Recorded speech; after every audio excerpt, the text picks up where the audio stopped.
अपने जीवन को मोड़ने के लिए उन्होंने भी पूर्ववर्ती जो आराध्य हुए थे उनकी आराधना के माध्यम से ही उनको आराध्य पद उपलब्ध हुआ है। वस्तुतः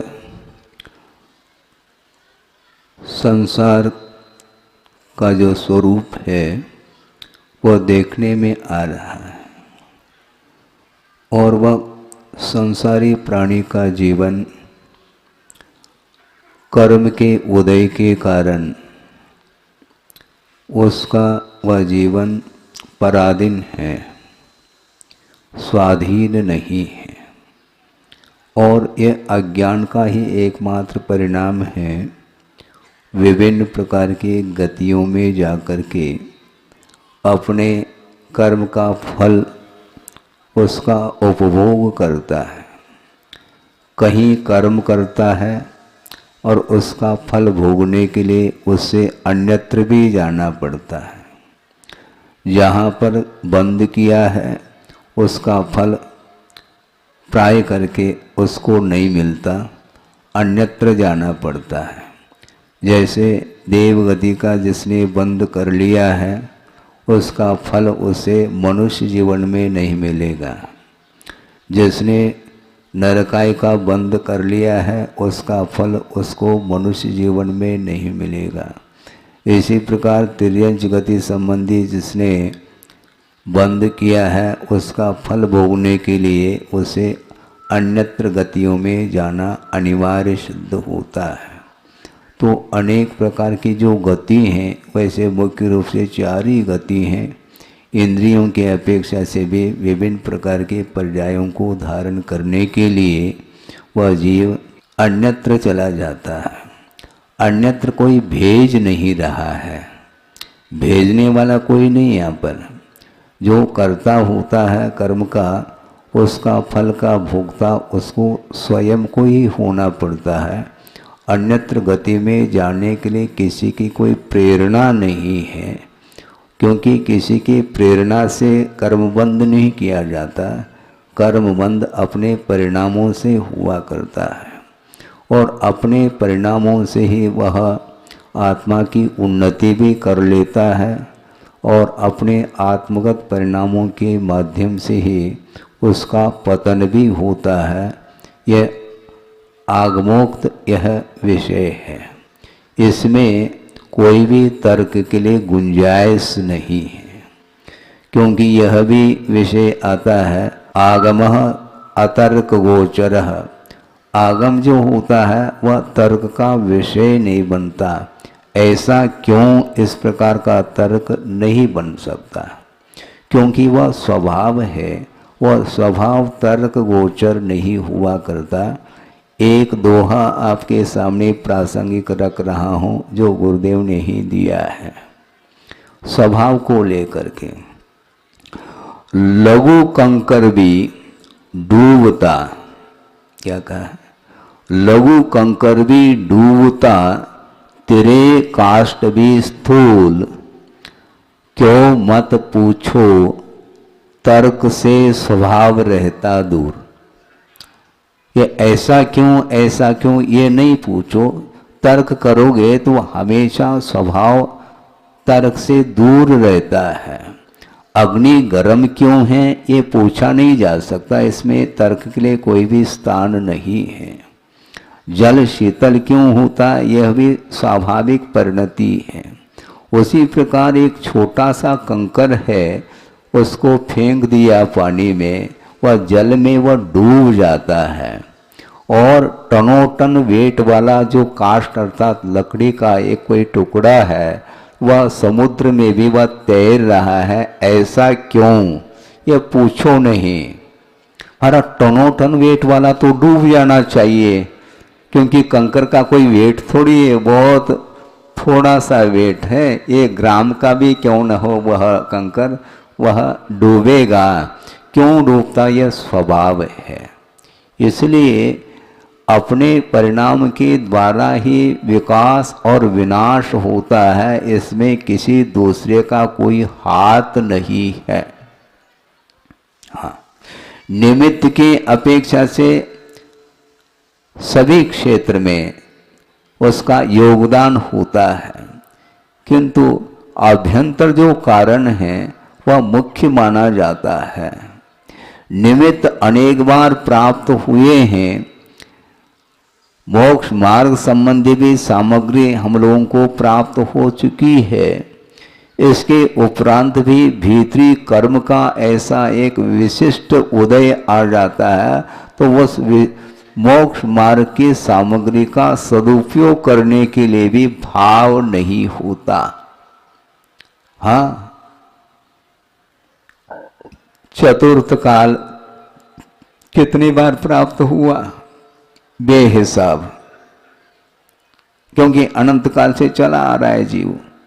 तो ये चक्र जो है, काल का चक्र रुकता थोड़ी है। पंचम के बाद फिर षष्टम आएगा, फिर पंचम आएगा, चतुर्थ आएगा, तृतीय आएगा, द्वितीय, प्रथम, ये सारे सारे षट जो काल हैं अवसर्पिणी उत्सर्पिणी संबंधी, ये एक के बाद एक इस प्रकार का यह परिणमन परिभ्रमण यह चक्र चलता रहता है।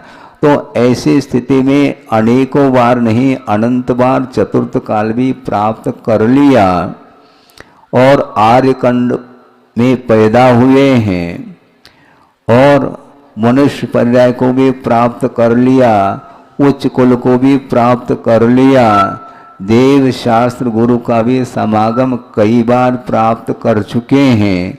इसके बावजूद भी कर्म व्यवधान डालता है।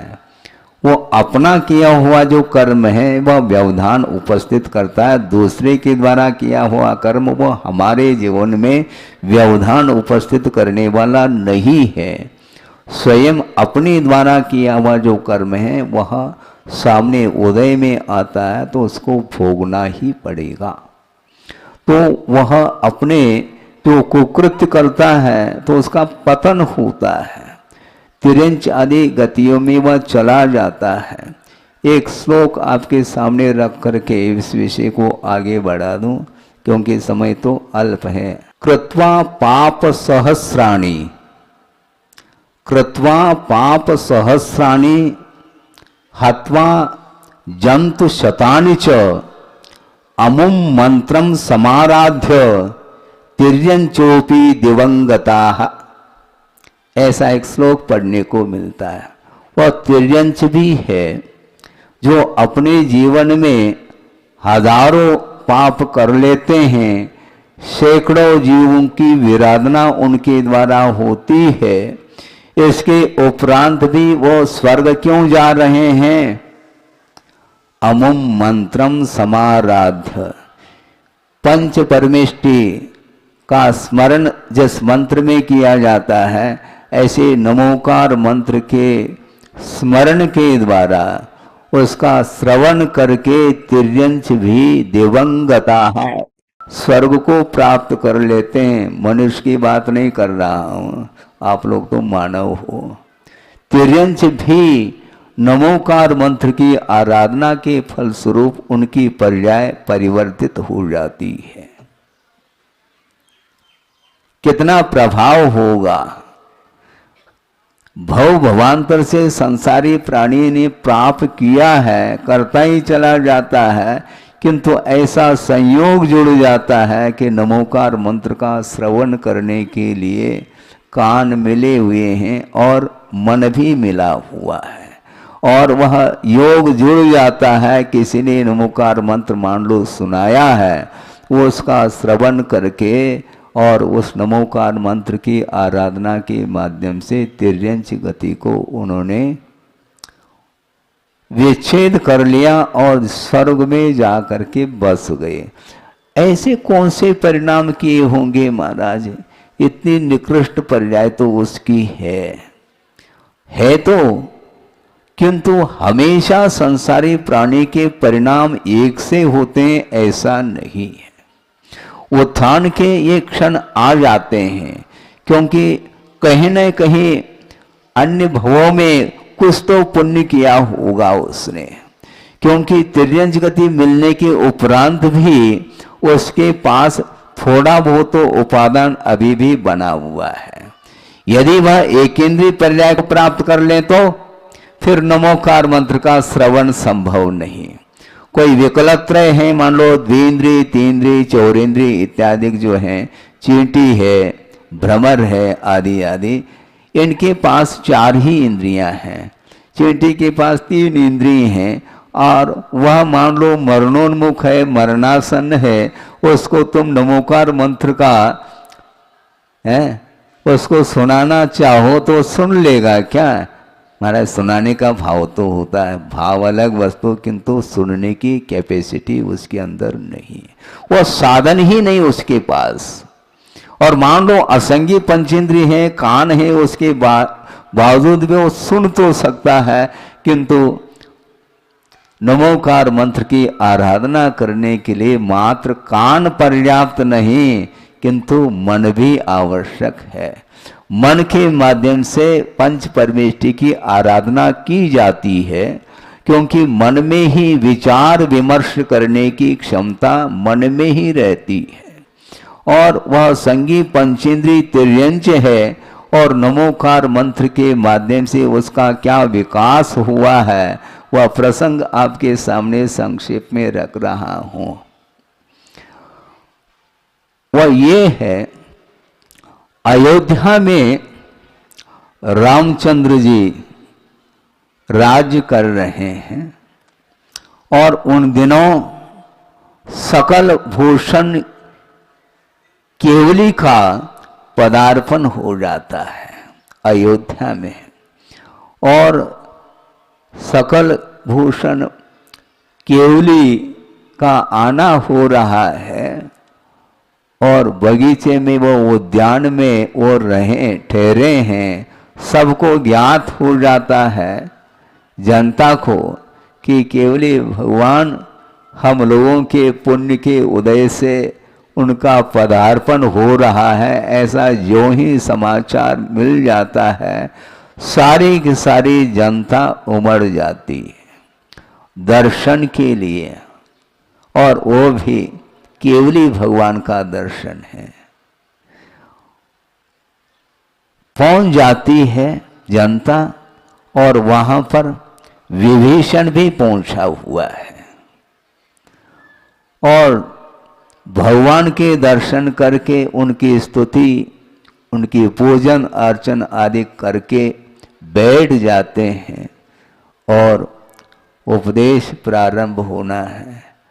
और विभीषण ने अपनी जिज्ञासा रखी, भगवान मेरी एक बहुत दिन की जिज्ञासा है, मैं जानना चाहता हूं कि रामचंद्र जी और सुग्रीव के पूर्व जीवन के संदर्भ में मैं कुछ सुनना चाहता हूं। तो अब भगवान की वाणी प्रारंभ हो गई, वह कथा आपके सामने रखी जा रही है।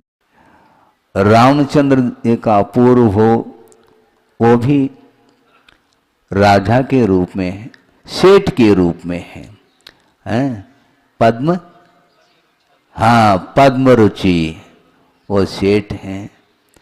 और एक बार मंदिर से भगवान की आराधना आदि करके मंदिर से घर जा रहे हैं, और मार्ग से वो निकल रहे हैं, और सामने एक दृश्य देखने को मिलता है। कौन सा दृश्य है वो? और कोई नहीं, एक मरणासन बैल है, और वह देखने में आया उन्हें। जो ही उसको देखा, अरे इसको नमोकार मंत्र सुनाना चाहिए। नमोकार मंत्र हम लोग जाप करते हैं, और उसको कौन सुनाने वाला है यहाँ पर? तो हमारा कर्तव्य बनता है उसके विकास के लिए, उसके दुख को दूर करने के लिए, और उसके सद्गति की भावना को लेकर के उस सेठ ने नमोकार मंत्र कान में सुनाया। और उस बैल ने सुन लिया और बहुत अल्प समय रहा था उसका जीवन का, और नमोकार मंत्र की ओर उसका उपयोग गया और उसके माध्यम से जो उसकी उन्नति हुई है वह अपने आप में अद्भुत उसका वह विकास माना जाता है। वो मरण को प्राप्त करके उसी राज्य में एक राजा का पुत्र हो जाता है। वृषभध्वज नाम का वह पुत्र है, एक राजा का पुत्र हुआ है। नमोकार मंत्र के श्रवण करने से और पंच परमेष्टि की आराधना के फल स्वरूप एक राजा के घर में उसका जन्म हो जाता है। इतना सात से पुण्य का अर्जन उसने कब किया है महाराज? पुण्य जो अर्जित होता है वह देखने में नहीं आता है। मरणासन्न है, वह तड़प रहा है, उसके परिणाम तो संश्लेषित होने चाहिए। हाँ, संश्लेष तो हो रहा होगा, किंतु जो विकास होता है उसके लिए घंटों की कोई आवश्यकता नहीं पड़ती है। केवल नमोकार मंत्र और समर्पण भाव देखो, आस्था के साथ साथ समर्पण का भाव जब जागृत होता है तो उसके विकास के बारे में कोई प्रश्न चिन्ह नहीं उठता। और उसका इस प्रकार एक राजा के घर में उसका जन्म हो जाता है। जन्म होने के उपरांत धीरे धीरे धीरे वह किशोर अवस्था को प्राप्त करके उस भी आगे वह युवा अवस्था को प्राप्त हुआ है वह राजकुमार। और एक दिन वह घर से बाहर निकला है, किसी निमित्त को लेकर के वह जा रहा है, और जाता जाता जाता वह स्थल आ गया जहाँ पर उसका मरण हुआ था। कहाँ पर? जहाँ पर वह बैल के पर्याय में था और जहाँ पर उसने नमोकार मंत्र को सुना था, उस स्थान पर पहुंचा है और उसको जाति स्मरण हो जाता है। अरे ये क्या है? जाति स्मरण होते उसने सोचा, अब मेरे इस विकास के लिए जिनका योगदान मिला है, जो उपकारी है, उसका हमें पहचान करना है, पता लगाना है ये कौन व्यक्ति है जिस व्यक्ति के माध्यम से मेरा विकास हुआ है। और उसने ये संकल्प कर लिया, एक विशाल जिनालय बनाने का संकल्प लिया उसने, जैसे आप लोगों ने संकल्प लिए हैं गुरुदेव के चरणों में। लिए क्या नहीं है? लेकिन संकल्प लेने के उपरांत सोना नहीं चाहिए है? स्वर्णोदय है, स्वर्ण का सोना नहीं, यानी जागना, जल्दी जल्दी उसको मूर्त रूप दो। तो एक विशाल जिनालय बनाने का भाव जागृत हुआ और उसने बना लिया। बनाने के उपरांत उस मंदिर में, उस जिनालय में दीवार के ऊपर एक ऐसा चित्र उसने बनवा लिए। कौन सा चित्र है? वही चित्र जो पूर्व का चित्र था। एक बैल है और उसको एक व्यक्ति ने नमोकार मंत्र सुनाया है। ये सारा सारा दृश्य उस चित्र में उसने अंकित करवाया। और इसके उपरांत उस राजकुमार ने एक कर्मचारी को वहां पर बिठाया है कि यहाँ पर कोई भी व्यक्ति बाहर से आकर के आश्चर्य प्रकट करे तो उसको राज दरबार में ले आना। इस प्रकार उसने उस राज कर्मचारी को कहा। और कालांतर में जाकर के जो पद्म रुचि जिन्होंने नमोकार मंत्र सुनाया था और उस विशाल जिनालय के नवनिर्मित जिनालय के दर्शन हेतु वहां पर आए, और शेठ जी ने दर्शन तो किए और दर्शन के उपरांत उसकी दृष्टि उस चित्र की ओर गई। उसने आश्चर्य प्रकट किया, अरे ये 25 साल पूर्व की घटना यहां पर किसने अंकित की है? क्योंकि उसको ज्ञात हुआ 25 साल पूर्व में हमने एक बैल को नमोकार मंत्र सुनाया था, वह दृश्य यहां पर किसने अंकित किया है? इस प्रकार आश्चर्य के साथ उस चित्र को देखा तो उस राज की जो कर्मचारी था उनको ले गया राजा के पास। जाने के उपरांत राजन, इन्होंने आश्चर्य प्रकट किए इसलिए आपके सामने इनको ले आया हूं। तो राजा ने पूछा, बताओ क्या आश्चर्य क्यों प्रकट किया? वो सारा का सारा पूर्व का जो 25 साल पुराना जो वृत्तांत था, प्रसंग था, उसको ज्यों का त्यों राजा के सामने उन्होंने अपने भाव व्यक्त किए। उसके उपरांत राजा को ऐसा लगा कि इस प्रकार वह प्रसन्न चित्त हुआ, उसका मन इतना प्रफुल्लित हुआ राजा का कि धन्य है तुम्हारा जीवन, क्योंकि तुम्हारे उपकार के बिना मेरा इस प्रकार का विकास संभव नहीं था। मुझे जाति स्मरण हुआ था, इसलिए पूर्व हो में मैं बैल के पर्याय में था और आपने नमोकार मंत्र का क्या नमोकार मंत्र को सुना करके आपने बहुत बड़ा उपकार किया। आपकी कृपा बहुत मेरे ऊपर बरसी है, उसके फलस्वरूप इस पर्याय को प्राप्त हुआ हूं। अब मुझे संसार में नहीं रहना है और यह राज तिलक आपके लिए कर देता हूं, आप राज को संभालिए।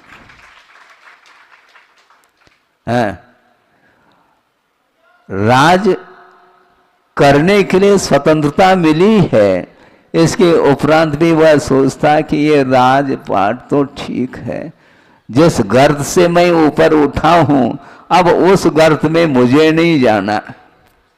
अब इस जीवन को सार्थक सिद्ध करना है, इसलिए आप इस राजगद्दी पर बैठिए और मैं दिगंबरी दीक्षा लेने के लिए जा रहा हूं। और दिगंबर दीक्षा लेकर के उसने साधना की और उसके उपरांत समाधि पूर्वक उसका मरण हुआ और सुग्रीव के रूप में आया है। और ये पद्म रुचि नाम के जो सेठ थे वो भी कालांतर में वैराग्य को प्राप्त होकर के दिगंबर दीक्षा लेकर के कौन बने? रामचंद्र जी बने हैं। इस प्रकार यह विभीषण ने जो जिज्ञासा रखी थी उसका संक्षेप रूप से सकल भूषण केवली भगवान ने इस विषय को रखा और उसी विषय को आपके सामने हमने भी रखा है। क्योंकि आप लोग कितने दिन हो गए हैं? 6 दिन से आप सिद्धों की आराधना कर रहे हैं और उस बैल ने भी सिद्धों की आराधना की थी और उसका फल इतना अल्पकाल में मिल गया और बाद में वह सुग्रीव के रूप में आ गया और वे पद्म रुचि रामचंद्र जी का जीव उस पर्याय में आ गए और उसी भाव से उनको मोक्ष हुआ है। ये सारी कथाएं छोटी छोटी जो वृत्तांत हैं, जीवन वृत्तांत, वो प्रतमानयो ग्रंथ में मिलते हैं। अपने को मुझे ज्ञान नहीं, ये रट छोड़ देना चाहिए। वस्तुतः ज्ञान का अर्थ क्या होता है? अपना और पराया इसका भेद विज्ञान जिसको हो गया उसके सामने ज्यादा माइक लगा करके उपदेश देने की आवश्यकता मैं नहीं समझता। उसको किसने उपदेश दिया था? केवल नमोकार मंत्र सुनाया भर था, उसका फल ये आ गया कि उसका इतना विकास हुआ। कि किसके बल पर विकास हुआ है? आस्था के बल पर विकास हुआ है। आस्था को मजबूत बनाने की आवश्यकता है। ज्ञान अल्प भी क्यों न हो, वह आपको गर्त से ऊपर उठाने में कारण सिद्ध होता है। क्योंकि मोक्ष मार्ग की प्रथम सीढ़ी या बिन ज्ञान चरित्रा ऐसा कहा है। ये प्रथम सीढ़ी है। सम्यक दर्शन उपलब्ध हो जाता है, सच्चे देवगुरु शास्त्र के प्रति अटूट आस्था जब जागृत होती है तो उसका जीवन जो अनंत संसार था वह चुल्लुवर रह जाता है। सम्यक दर्शन रूप परिणाम के द्वारा अनंत संसार का विच्छेद करके वह उसको परीत कर देता है, ऐसा आगम का उल्लेख है। इसलिए अपने को ये जो पर्याय मिली है ये तिर्यंच पर्याय थोड़ी है, ये तो मनुष्य पर्याय है। और उसमें भी उच्च कुल में आप लोग पैदा हुए हैं और धर्म श्रवण करने के लिए अवसर प्राप्त हुआ है। सोचो विचार करो, आपका समय हो गया है, जितना समय था उसका हमने उपयोग किया है और आगे आप लोगों को अपने जीवन का, शेष जीवन का भी उपयोग करना है। किस रूप में करना है? व्यापार आदि में नहीं, वो तो करना हो तो कर लो, वो तो क्योंकि आपके पीछे तो वो लगा हुआ है, क्योंकि आप लोग गृहस्थ हैं, परिवार हैं, इसलिए व्यापार आदि के बिना जीवन यापन संभव नहीं है। किंतु रात दिन उसी में उलझना नहीं चाहिए। कुछ समय तो निकाल करके जिस प्रकार सिद्धों की आराधना करने के लिए बैठे हो, इसी प्रकार जहाँ कहीं से आप आए हैं वहाँ पर जाने के उपरांत कुछ समय निकालना चाहिए। हैं, कम से कम प्रतिदिन आध पौन घंटा तो धर्म के लिए देना चाहिए। बाकी समय तो धन के लिए तो है ही। धन के बिना आपका जीवन कहाँ चल रहा है। लेकिन ये ध्यान रखो, धन की आवश्यकता यदि पड़ती है तो भी वह धर्म के लिए होना चाहिए, केवल संसार में डूबने के लिए नहीं। क्योंकि वैसे ही अनंत काल से संसारी प्राणी संसार में डूब रहा है और कितना डूबना चाहो, अब उसको उस भव समुद्र से पार होने का ये अवसर है। पता नहीं कौन सी अगली पर्याय मिलेगी। मान लो स्वर्गाधिक मिल भी जाए पर्याय, तो भी वहाँ पर विलासता में यदि उलझ जाता है तो वहाँ से पुनः उसका पतन हो सकता है, होता है। इसलिए उत्थान और पतन ये होता रहता है विषयों के कारण। थोड़ा सा पुण्य का संचय कर लेता है तो ऊपर उठ जाता है और वहाँ से राग पूर्वक यदि वह विषयों का उपभोग कर लेता है तो वह एक इंद्रिय तक पर्याय को भी वह प्राप्त कर लेता है। देव भी हैं, देव हो करके भी जिसने पुण्य का अर्जन करके उस पर्याय को प्राप्त कर लिया था, इसके उपरांत वहां पर विषयों में इतना डूब गया, इतना लीन हो गया कि एक इंद्रिय तक का वह बंद करके वह स्थावर पर्याय में जन्म ले सकता है। इसलिए इस प्रकार हमें नहीं करना, किंतु इस पर्याय को सार्थक सिद्ध करने के लिए निरंतर हमारी दृष्टि प्रभु की ओर हो, हमारी दृष्टि गुरु की ओर हो, हमारी दृष्टि जिनवाणी की ओर हो और हम अपने उनका आलम्बन लेकर के अपने शक्ति के अनुरूप परिणामों को उज्जवल बनाने का यदि पुरुषार्थ करते हैं। ये ध्यान रखो, बिना पुरुषार्थ के परिणामों में पवित्रता अथवा उज्जवलता संभव नहीं। बैठे बैठे परिणाम उज्जवल हो जाए ये संभव नहीं। बैठे बैठे संक्लेश के कारण वह परिणामों में कलुषता आ सकती है बिना पुरुषार्थ के। पतन के लिए पुरुषार्थ की आवश्यकता नहीं, किंतु उत्थान के लिए बहुत श्रम करने की आवश्यकता होती है। इसलिए गुरुदेव ने अपने जीवन में अपने आत्म कल्याण करते हुए और विश्व के लिए आत्म कल्याण जो करना चाहता है उनके लिए भी उन्होंने दिशाबोध दिए हैं और प्रकाश दिया है। और उनके प्रकाश में हम और आप बैठ करके उनको पढ़ रहे हैं। अभी भी गुरु को पढ़ो, हाँ, उनकी ओर निहारो, उन्होंने जो दिए हैं उनके चरित्र की ओर दृष्टि रखो और अपने जीवन को उत्थान की ओर ले जाओ। ये बिना पुरुषार्थ के संभव नहीं। इसलिए पुरुषार्थ के माध्यम से अपने जीवन को उन्नति की ओर ले जाया जा सकता है। जब वह एक निकृष्ट पर्याय पशु पर्याय में भी वह धर्म की आराधना के फलस्वरूप उसका विकास हुआ है, तो हम लोगों को मानव पर्याय मिली है और उसका पूर्णतः सदुपयोग करना चाहिए। जो सदुपयोग नहीं करता है, यदि दुरुपयोग करता है, तो उसके लिए मानव पर्याय का पुनः मिलना संभव नहीं है। इसलिए अपने को ये जो प्रकाश मिल रहा है और इस प्रकाश का हमें सदुपयोग करना है। इतना ही कह करके आपके लिए और कुछ नहीं कहना चाहता। शुद्धों की आराधना करने के लिए अवसर मिला है, क्योंकि नरकों में देखो वहाँ पर जनबिंब दर्शन नहीं, वहाँ पर जनालय का दर्शन संभव नहीं, और आप लोग जनालय बना रहे हो। ये कम पुण्य का विषय है क्या? इससे बढ़कर के और कौन सा साहस्य पुण्य का उदय हो सकता है? ये सब गुरु की कृपा है और उनके आशीर्वाद से और उनके संकेतों के अनुरूप आप लोग चलें, और उसके माध्यम से ही विश्व का भी कल्याण हो सकता है और अपना भी कल्याण हो सकता है। करना चाहे तो कल्याण होगा, नहीं है तो कल्याण करने के लिए कोई व्यक्ति नहीं आ सकता।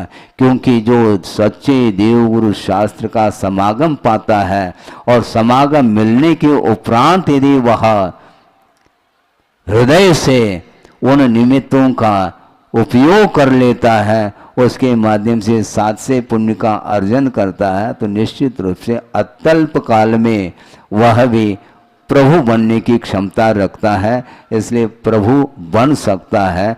बने इस पवित्र भावना के साथ। अहिंसा परमो धर्म की जय।